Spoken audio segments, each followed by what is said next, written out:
প্রকৃত ভোটারের নাম বাদ যায় তাহলে আমরা দিল্লি যাব। কত লোক নিয়ে যাব? 1 লক্ষ লোক নিয়ে যাব।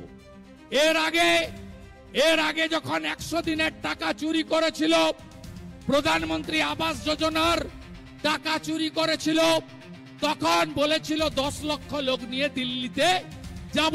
কটা লোক গেছিল? 3000। রাজঘাটে পৌঁছেছিল, জুতো খুলে দিল্লি পুলিশ ছুটিয়েছে, খালি পায়ে ছুটেছে, আপনারা দেখেছেন। আমি এবারে বলছি, দিল্লি যান, দিল্লি পুলিশের লাঠির মাপ 6 ফুট, আর জুতোগুলো কলকাতায় রেখে দিয়ে আসবেন। এবারে জুতো হাতে নেওয়ারও সুযোগ না। আজকে শুভেন্দু অধিকারী বলছে যে দিল্লি যান, 1 লাখ লোককে নিয়ে যান, কিন্তু দিল্লি পুলিশ যে লাঠিটা ব্যবহার করে তার উচ্চতা হচ্ছে 6 ফুট।